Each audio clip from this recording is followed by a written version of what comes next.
Hello lovelies, welcome to my channel. My name is Bryony and I do cruelty-free and vegan makeup reviews and tutorials on this channel, and I also do deep dives into, I don't know, the ethical side of the beauty industry. Let's just call it that. 2020 has honestly been a very confronting year for a lot of different issues. For me personally, it's been around about addressing my own white privilege and what that has really realistically meant.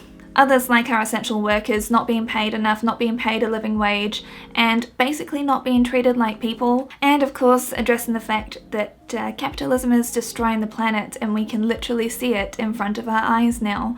So 2020 has been quite a year of realization, and that's sort of what leads me into this video, because this is obviously me basically calling myself out as a hypocrite and the difficulties that I personally find in the beauty industry and the beauty world around glorification of a throwaway culture and the problems that come along with that. So now it's time for us to just get ready. I will be showing you this makeup look. I'll just list all of the products I've used down below. Very simple today, very almost angelic vibes. So let's just get straight into it. And of course, don't forget to subscribe to my channel because I come up with new videos every single week, and around about 94% of people are not subscribed to me, and that sort of hurts my heart a little bit. So the issue of consumerism has kind of been on my mind for the past 2 to 3 years, which I think you might have been able to pick up, especially during like my videos around Black Friday and like the issues around that. Now, you know that the clothes that I buy are second-hand or ethically made. You also know that everything I buy is cruelty-free and vegan. You also know that I'm vegan because it's the best thing that an individual can really do for the planet if you are in a position where you're able to. I don't like the whole guilt tripping thing that happens for people that aren't able to do that, but that's a separate issue in itself. My eyebrows accidentally going to be huge today. But you also know that I love makeup. Now, this is kind of where the conundrum comes in, because I like to try to call myself an environmentalist or someone that cares about the environment. I mean, like I said, that was like one of the key reasons that we went vegan. What you might not know is my complete inner turmoil about like every time that I'm buying something new or reviewing something new, because part of me feels like I'm basically part of the problem. But obviously I'm putting makeup on right now because irony is key to 21st century life, because you've got to get by somehow. I'm just very conscious of the fact that we are in September now, and so that means that Christmas things are already coming out. I know. People are horrified. I've been watching Christmas things since April to deal with 2020 because that's where I get a lot of joy from not having to think. And then I go back to thinking and then looking at all of the news that's coming out and all of the science that's coming out, and I get scared again, and then I start watching Christmas movies again. Makeup brands have grown their releases to not only be quarterly like they used to be, but to be almost like the same fortnightly cycle that fast fashion takes. Now, there are some brands that are more guilty of this than others, like Colourpop. I mean, I could do an entire video on Colourpop, and maybe I will if you'd be interested in that. But when you break that down, that's like 26 new releases a year, and that can be for an entire collection. Like, it's not just the bonus thing that comes out at Christmas time, it's actually like constant. From 2004 until 2019, according to Statistica, the growth of the global cosmetic market has grown anything from 1% to 5.5% annually. And the 1% was only during the GFC, like that first year. Beauty companies are not going anywhere. Now the thing is, I couldn't actually find out exactly how many beauty companies exist in the world, and that was quite strange to me. But the thing is, like, if you have all of the local ones, like I've been uncovering a lot of local brands, and then you've got every single country has their own local brands, and then you've got the behemoths like you have at L'Oreal and all of those. That is thousands upon thousands of makeup brands and beauty brands.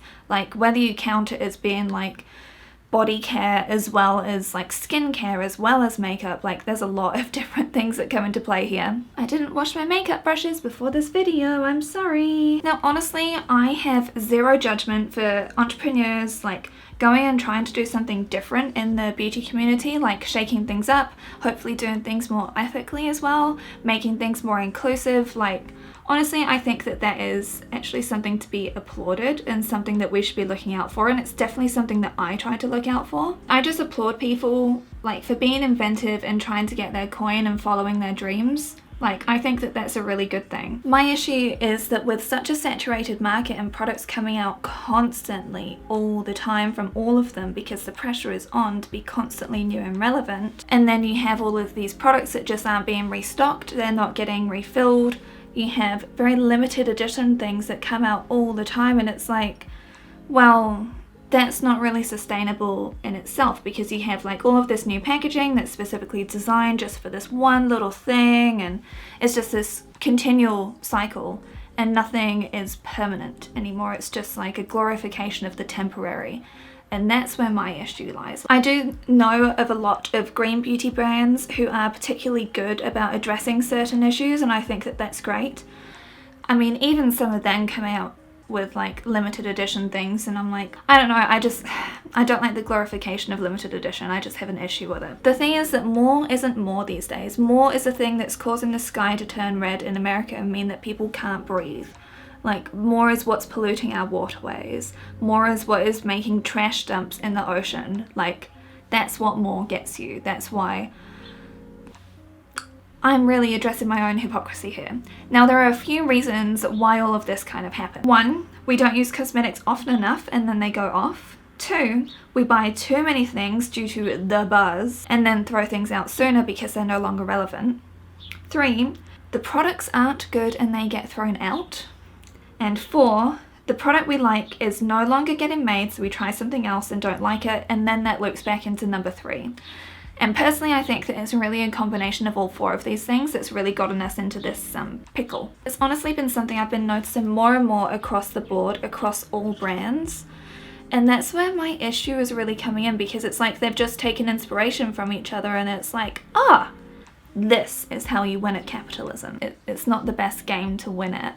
Now, look, I may be a bit radical with my notion that a brand will work really hard on creating a new launch for like a year, and then that becomes part of a permanent collection so that everyone can have the opportunity to access and enjoy it. That could literally just be me being a radical leftist, whatever you want to call me, but I kind of feel like that's sort of what a business should aim for, aim to be known for something special, you know. It's like, whether that's 4 releases a year, 2 releases a year, you don't need something coming out every week. I've had so many conversations with a lot of women.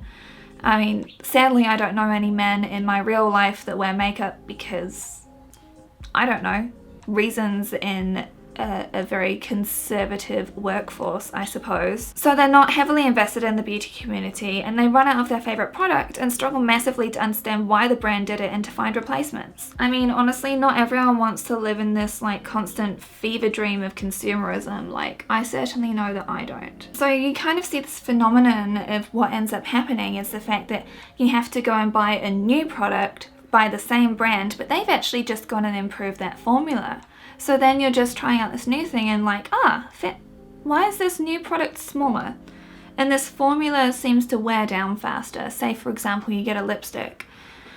Why would they do that? And honestly, it doesn't really matter if people talk about it or post about it on social media, because the brands actually just benefit from that. If you're staying relevant and people are like really sad, they're just gonna try and buy up more of the product that they love. They want to sort of inspire this fever dream. At least this is my conspiracy again, but it just makes sense from a marketing perspective. They're getting all of these people talking about their brand who are no longer being talked about. Like, say for example, you know, Moisture Mist, like that really cheap company that has like that burgundy ugly packaging and stuff. Their beauty cake recently got discontinued, and people were legitimately freaking out about this. And I'm like, okay, you have your favorite items, I understand. I've had favorite items in my life, and I know that feeling. But by them actually like discontinuing this, that's meant like people are going wild talking about it on all their social media platforms, and then they're also going and buying up every single one that they can get their hands on.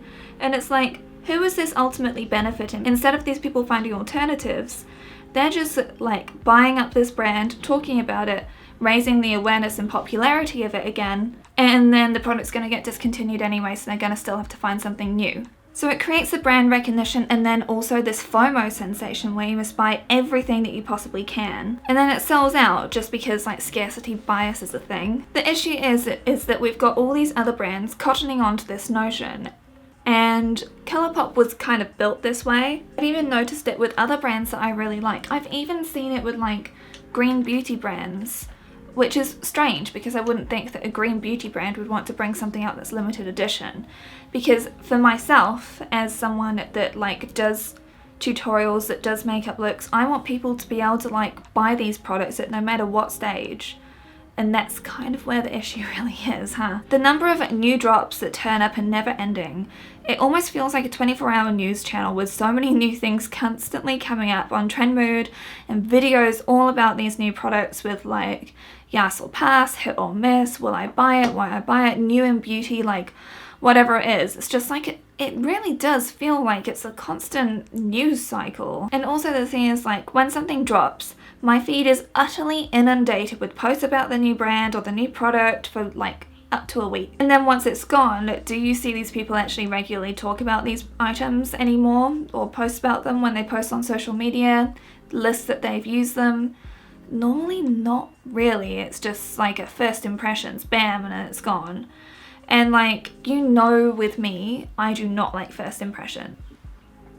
So my severe dislike for first impression videos, you'll probably know that I've been using this palette and the other palette a lot. I received these because I obviously bought them, and I got them on the 17th of July or 14th of July, somewhere around there.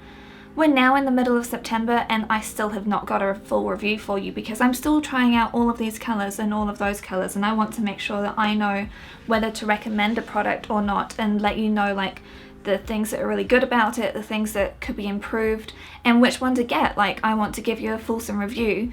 But the thing is, like, you can't do that with new drops. You can't actually take your time, properly investigate something because you have this pressure on to stay relevant, because no one's going to be talking about the new rare beauty thing like next week. No one's going to be talking about like whatever new drop that happened last week the next week, because that's just not really what happens. Because people get kind of like oversaturated with it. They want everything on it from every person that they follow, and then suddenly they're like, no, I'm done. And it's like influencers are kind of like pushed into doing that because that's what the brands want, and that's the way that we've been conditioned, because the brands know that when there's a frenzy caused, they will be able to generate far more sales. So yeah, I would honestly just be the lousiest influencer because I do like to take my time on things. Even with this hair dye, I'm still trying it out. Everything, I'm still trying stuff out. I want to be sure. And that's also the issue with like the limited time drops, because it's like you kind of create this frenzy and then you don't know if the product is actually good or not, because the first impression can't show you if something's actually really good. Unless it's like a Jaclyn Hill lipstick or something, that's the only kind of instance where you can actually know. But the rest of the time you can't really know if it's going to be right for you or not, or how it lasts in terms of longevity or things like skincare, whatever. It's like a first impression is going to tell you nothing. And this kind of leads me on to like he who will not be named, the Voldemort, the Jeffree Star, who I bought from only fairly recently actually, because I was an ill-informed consumer, and so that was a big lesson for me to learn, honestly, a very big lesson for me to learn. And so now I've got 3 palettes I can't use anymore because we can't be seen to support them, so I've had to buy new things to replace that. And so that's kind of gotten me onto this whole like, well, do I really want to support like an influencer when I don't know if something else is going to come out about their past, in which case we can no longer support them. Now, when it comes to people like Shane and Jeffree, I think that I should have honestly been much better informed, looked into things other than like an apology he made with no reference to anything. I'm so mad at myself for that. And of course the problem with collaborations again is the fact that they're temporary, and the temporariness is like glorified, and that's where the real issue comes in, because it's like you have to get it right now so you can support your favorite creator. And that was the case with the Nikki Tutorials palette, which is kind of what like spurred me on to like really want to make this, because I want that palette legitimately. Those colors in it are colors that I am really drawn to, genuinely. But it is a temporary palette. It's not going to be around once this second drop or the first drop actually gets launched. And that's where I'm like, oh, okay, so then that means that when I make these videos using it and I'm seeing the praise of it like 2 or 3 years down the line, people are like, oh, but I can't buy that, so why would I even watch you? Why would I listen to you? Because this temporary product was fantastic, but it's not helpful to me. Oh look, there's a new temporary product over here. I'll just get that instead. Great. Not the same color story, not the same anything. It's like, I can understand that in order to keep up with trends and what is in style, that you need to adapt products and like you need to assess the sales of things. But unless you're giving them a chance to actually like sell out permanently, and so you can see like fluctuations and if something's actually like on a downward turn, and then you can either price adjust it or whatever. And that's the same thing with all these temporary ones, because it means that you have to buy the product at full price. You can't actually get a discount on it. You can't buy it in one of the cheaper times of year, which would make it more accessible to people. Like, you can only buy it when it's like right then, when it's fresh, when it's literally just out the oven. You don't even know if it's still like cooking inside because it hasn't had enough time. I'm not saying that that's the case with the Nikkie Tutorials palette, because that looks incredible and every single review that I've seen is amazing. Aren't these people like amazing people that you want to continue to support and be associated with? Nikkie is really great, so why couldn't she be made part of like the permanent Beauty Bay collection? Because they do have a permanent collection. Why couldn't she be part of that, where it's constantly there, where it's a constant support of LGBTQ? Why could that not be there permanently? She doesn't have a problematic past. She's not a problematic person. Why couldn't we just commit? Is it because Beauty Bay know the secret? Make things temporary, it will sell out faster. That's how you win at capitalism. Like, is that what it's all about? Really? Like I said, I really wanted that palette and to support her, so it's quite saddening to me that can't do that. Packaging has been an ever-increasing glorification for the gram, and like, I get it. I honestly really enjoy pretty packages too, but I'm also really aware of how much plastic is involved in each product. Now, this doesn't really make me a very good environmentalist now, does it? Now, mascara must be thrown away every single 3 months, otherwise you run risk of eye infection. I've talked about this so many times, I feel like I'm just banging a drum constantly. And also, like, those wands can actually be washed so that you can donate them to like wildlife charities, so then they can brush like little critters and get stuff out of their fluff or their feathers, like, so you can do that. But like, most of the packaging actually goes to landfill. There's no way to like be able to clean out and recycle them, if they of course can even be recycled, that is. So of course there are some companies that are actively working on this, like Adobe Cosmetics, Raw, Aether Beauty, Lush, Axiology, and so that's honestly just to name a few. They're more of the exception than they are the rule. And of course not everyone likes the feeling of those because they've gotten so used to like plastic water contained packaging, and it's like, I get that, because I'm one of those people that prefers like packaging around things because it's a less messy application process in general. And of course, being an oily skin girl, these oil-based things do not work well for me. That's the problem that we kind of need to solve, or these beauty companies need to solve, and that is how to make products in packaging that is both beautiful and biodegradable. And so that obviously requires more R&D and more money, which will actually like raise the price of products. If we're not buying things as often, then won't that mean that we're able to actually like buy fewer things at a higher cost if we're not constantly glorifying having the new? Like, I just kind of feel like us as consumers, we need to be more conscious of things at the same time as holding companies accountable. Because realistically, we shouldn't need to buy new makeup every 2 weeks. It should be like once a quarter, honestly. And that's for mascara, and maybe a bit more often for foundation, depending on how fast you get through your foundation. So the issue really is here that when you combine FOMO with flashiness, scarcity bias, and short runs of products and a constant turnover, you get the issues that we're in today. Now, I know that for me, I review products to show you cruelty-free and vegan alternatives and local businesses. I do honestly try to limit the amount that I buy, limit the products that I showcase, and most importantly, be honest with you with how things work for me over a decent period of time. But honestly, I'm still part of the problem, and I do recognize that as well. And honestly, I do still perpetuate these things, and I'm sorry if I've also been part of like building the hype and made you feel pressured into buying something from a company, because that's not really my intention. My intention is to provide a fulsome view of things so that you can be an informed consumer, so that you know how something works, so you can see how it swatches, so you can see all of this stuff. That's more what I'm about. So basically what I'm saying here is like, I started this channel to kind of highlight cruelty-free and vegan options that you can use instead of the standard that you're used to, the standard that you see all the time, and so that we can shop a bit more ethically and just like highlight options that you might not know of. But of course I do also recognize that I am also a part of the problem, because I'm buying these things, I am showcasing these things, I am presenting you with a whole bunch of different objects that you could be using that could be the next best thing. And also I'm buying things that I may not necessarily like either, or trying things out I may not necessarily like. And so it's just kind of justifying to myself, like, no, I'm doing the right thing because I'm sharing this stuff with you.